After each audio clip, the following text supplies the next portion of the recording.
నమస్తే, welcome to yo-yo TV. ప్రస్తుతం మనతో మాట్లాడడానికి ఆర్మూర్ ఎమ్మెల్యే రాకేష్ రెడ్డి గారు ఉన్నారు. సో మరి ప్రస్తుత రాజకీయాలు ఏదో తెలంగాణలో జరుగుతున్న ప్రస్తుత రాజకీయాల గురించి మాట్లాడించే ప్రయత్నం చేద్దాం. సార్ నమస్తే. సార్ నమస్తే. సో మొత్తానికైతే పార్లమెంట్ లో వక్ఫ్ బిల్ కి సంబంధించింది ఆ బిల్ ఆమోదం తెలపడం జరిగింది. అసలు ఏం చెప్తారు దీని మీద మీ అభిప్రాయం ఏంటి ఒక ఎమ్మెల్యేగా? అంటే 1995 వక్ఫ్ సవరణ 2013 సవరణలు అన్యాయంగా ఈ దేశ ప్రజల హితం దృష్టి కాకుండా కొందరు స్వార్థపరులు దేశ విభజనదారుల కుట్రలో భాగమై ఆ సవరణ చేశారు.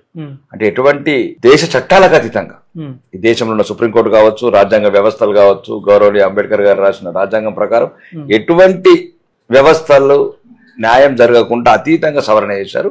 ఫస్ట్ 1995 2013లో చేసిన కాంగ్రెస్ ప్రభుత్వాన్ని దోషికి నిలబెట్టి ఈ సరైన శిక్షలు వేయాల.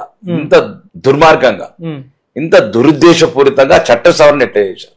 మేము వాళ్ళు చేసిన అన్యాయమైన క్లాజును సవరించడం అంతే తప్ప మేము ముట్టింది లేదు, పట్టింది లేదు. వాళ్ళు ఏదైతే అన్యాయంగా ఈ దేశ మెజారిటీ ప్రజలు హిందువులు కావచ్చు, కొంత అమాయకమైన పేద ముస్లింల పట్ల కావచ్చు, వాళ్ళ అస్త్రులు కూడా లాక్కున్నారు. వాళ్ళే ఈ రోజు సమాజంలోకి వచ్చి సంబరాలు చేసుకుంటారు ముస్లింలు, మాకు ఈ రోజు నిజమైన న్యాయం జరిగిందని.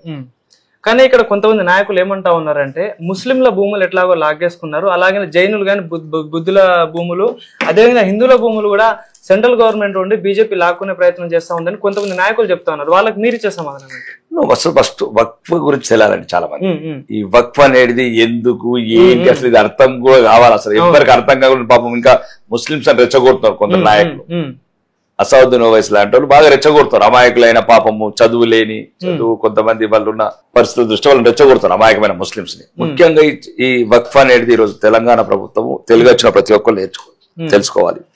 ఇది వక్ఫ్ మొదలైంది ఎక్కడంటే మహమ్మద్ ప్రవక్త అప్పుడు ప్రాఫెట్ మహమ్మద్ గారు మక్కా నుంచి మదీనాకు ఫస్ట్ టైం అతను వెళ్ళిన తర్వాత ఇస్లాం భావజాలము ప్రచారంలో వెళ్ళిన ఆ రోజు అక్కడ ఫస్ట్ మసీద్ కట్టాడు. అది వక్ఫ్ అంటే దేవుడికి. ఇంకా అది ఆ తర్వాత అది ఎక్కడో విదేశాలంటే మనకి ఏం సంబంధం అండి, ఎక్కడో సౌదీ అరేబియా ఇవన్నీ ఈ రోజు అనుకుంటే ఇబ్బందికరం. కానీ అక్కడ వాళ్ళ దేశంలో వాళ్ళు చేసుకున్న తర్వాత 12th సెంచరీలో ఎప్పుడైతే వీడు మహమ్మద్ గోరీ వీళ్ళు వచ్చారో అప్పుడు ఆ వక్ఫ్ను అమలు చేయడం మొదలు పెట్టారు. దేశమే వాళ్ళది కాదు, ఏమంటే తెచ్చుకుంటాడు, దేశం వాళ్ళది అయితే కదా. ఎవరో గోరిగాడు వచ్చి గీడ అది ఓకే, అది అప్పుడు జరిగింది. ఎందుకంటే రాజరికము మొఘలైల కాలంలో ఉంది దేశం కాబట్టి వాళ్ళు జరిగిన అన్యాయాలు అకృతాలు ఇది ఒక వక్ఫ్. రాను వాడు ఖిల్జీ ఒకడు, తర్వాత ఇంకోడు ఫిరోజ్ షా తుగ్లక్ అని ఒకడు. వాడు ఇప్పుడు హిందువుల మీద జేజే ట్యాక్స్ ప్రవేశపెట్టిందే వాడు ముందు ఫస్ట్ ఫిరోజ్ షా తుగ్లక్.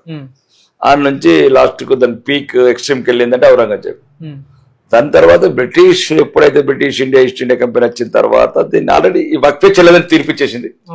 ఎవరి భూమి ఎవరికి ఎందుకు తీసుకుంటారా 1894గా నలుగురు ఫోర్ మెన్ బెంచ్ అంటారు, ఫ్రిడ్జ్ కమిటీ అదే ఉన్నది, నలుగురు జడ్జిలు కలిసి ఒక తీర్పిచ్చారు. ఈ చట్టాలు ఎవరైనా తెలుసుకోవచ్చు, అప్పుడున్న బుక్ ఉంది, జడ్జిమెంట్ ఉంది, మీరు ఎవరైనా తెలుసుకోవచ్చు. 1894 వక్ఫ్ చట్టం.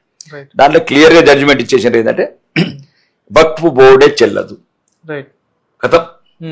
ఓకే, అదంతా పక్కన పెడితే స్వాతంత్రం వచ్చిన తర్వాత మొట్టమొదటిసారి 1954లో వక్ఫ్ బిల్లు పెట్టారు. దాంట్లో అప్పుడున్న చట్టం ఏంటంటే ఇతర మతస్థులు కూడా దాంట్లో ఉండొచ్చు. రెండోది 30,000 ఎకరాలు మాత్రమే ఉంది అది. ఇది ఈ లాజికల్ పెట్టి చాలా మంది మిస్ అవుతున్నారు. 30,000 ఎకరాలు 9 లక్షల ఎకరాలు ఎట్లయింది? పాయింట్ 1. రెండోది ఏంటంటే ఇప్పుడు గతమంతా మీరు ఇంతకుముందు ఔరంగజేబ్ ఇచ్చాడు, టిప్పు సుల్తాన్ ఇచ్చాడు, మరి అవన్నీ ముందు హిందువులే కదా ఈ ల్యాండ్ అని. ఇప్పుడు 1947 స్వాతంత్రం వచ్చిన తర్వాతనే ఏదైతే వక్ఫ్ బోర్డు 1900 ఓకే అది మంచి ఆచరణ పోకుండా, ఎందుకంటే నిజంగా కూడా అది ఒక వాళ్ళ మతానికి సంబంధించింది కాబట్టి 1954 నుంచి ఎవరైతే ముస్లిం సోదరులు వక్ఫ్ ఇచ్చారో డాక్యుమెంట్స్ ఉంటాయి, దాని ప్రకారం ఉండండి.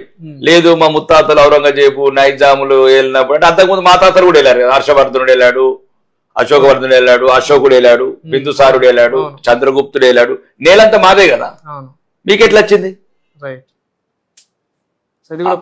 ఇప్పుడు నీకు రాజరిక వ్యవస్థలో నువ్వు వెళ్తున్నావు.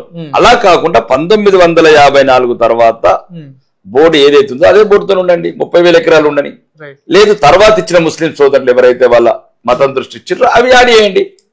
ఇప్పుడు ఇవ్వటం కూడా ఎవరైతే మతంలో కొంత సంక్షేమము పేదలకు కొద్దిగా ఉపయోగపడేటట్టు ఇస్తారు. ఇచ్చిన 5 స్టార్ హోటల్కి ఇవ్వడం ఎందుకు మీరు? ఇప్పుడు 5 స్టార్ హోటల్కి మాకు బెంగళూరులో లీజుకి ఇచ్చారు, అలా పంది మాంసం అమ్ముతున్నారు. ఇదేనా మీ మత నిబంధనలు ఇదే చెప్తున్నదా? నువ్వు దేనికి ఇస్తున్నావు కూడా తెలియాలి కదా మగ్బోర్డుకు. కాబట్టి ఇవన్నీ లోపాలు ఉన్నాయి, కొద్ది సవరణ చేశారు. సవరణ కూడా ఏం లేదు, ఎక్కడ కూడా మసీదుకు దర్గాలకు మద్రాసులకు. ఇది మంచిగా చేసినా కూడా దీన్ని కొంతమంది తప్పుదోవ పట్టించే ప్రయత్నం చేస్తున్నారు అంటున్నారు. కాంగ్రెస్ లాంటి దేశ విభజన కుట్రదారు పార్టీ అది. దేశాన్ని ఇప్పటి వరకు ఉన్నాయి అన్ని దుర్మగతుల కారణం కాంగ్రెస్. రాహుల్ గాంధీ ఏంటంటే దేశం కానోడు మతం కానోడు ఏదన్నా మాట్లాడుతాడు, నోటికి వచ్చింది మాట్లాడతాడు. మా దేశపుడు కాదు, మా మతపుడు కాదు, ఇక ఆయనను పట్టుకుని ఉన్నారు ఇక అక్కడ ఒకళ్ళు ఇక్కడ ఒకళ్ళు. కాబట్టి ఈ సవరణ అనేది వాళ్ళు చేసిన అయితే అన్యాయంగా అమెండ్మెంట్ చేసినారో, న్యాయస్థానాలకు పాత్ర లేకుండా చేసినారో ఆ సవరణ మాత్రం చేసినాం. ఇంకా అందరికన్నా ముస్లిం సోదరులు గమనించాల్సిందంటే దయచేసి మీరు ఈ అబద్ధాలు ఏవైతే అసత్యాలు కొందరు మీ నాయకులు మిమ్మల్ని రెచ్చగొడుతున్నారో, మీ అమాయకత్వాన్ని మీ చదువురాని తరాన్ని ఆసరా చేసుకొని దయచేసి మీ ప్రార్థన స్థలాలు మసీదులు కావచ్చు, ఇంకేదన్నా చట్టపరమైన దర్గాలు కావచ్చు, మద్రాసాలు కావచ్చు, ఇంకేదైతే నిజాయితీగా అన్ని డాక్యుమెంట్స్ తోని వక్ఫ్ ఇచ్చిన వాళ్ళు, వకాఫ్ అంటారు, వక్ఫ్ ఇచ్చిన వాళ్ళని వకాఫ్ అంటారు. ఎవరైతే నిజాయితీగా వాళ్ళ ఆస్తులు మీకు ఇచ్చారో వాళ్ళ ఇష్టమైన నిర్ణయం. కాబట్టి అటువంటి ఆస్తులకి ఏం కాదు.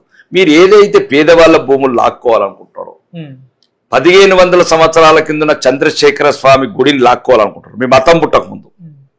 తమిళనాడులో చంద్రశేఖర స్వామి అనే ఒక టెంపుల్ ఉంది 1500 సంవత్సరాల క్రితం. ఇస్లాం మతం పుట్టి 1450 సంవత్సరాలు అయింది, 14th సెంచరీ. అంటే ఈ రకమైన దుశ్చర్యలు చెల్లయి ఇక్కడ నుంచి. ఏది పడితే అది ఇప్పుడు నోటికొచ్చింది ఆ హోటల్ పార్క్ అయ్యత్ మాదే, లేకపోతే ఈడెన్ గార్డెన్ మాదే, లేకపోతే పార్లమెంట్ మాదే, కుంభమేళ మీరు మతం పుట్టక ముందు 100,000 సంవత్సరాల కింద పుట్టిన కుంభమేళను కూడా మీద అంటున్నారంటే ఇవన్నీ పోకడలు న్యాయస్థానంలో ప్రశ్నించడానికి సవరణ చేసిన తప్ప న్యాయస్థానం నిర్ణయిస్తుంది. భారతదేశంలో ఎట్లయితే నిర్ణయిస్తుందో అన్ని నిర్ణయిస్తుంది. ఇక్కడ నుంచి వక్ఫ్ ఎట్టి పరిస్థితులు ముస్లిం సోదరులకు చెప్తున్నాం, మేము బహిరంగంగా మీ ఆస్తులన్నీ వక్ఫ్కి ఇచ్చుకోవచ్చు, కానీ మీరే ఇచ్చుకోండి.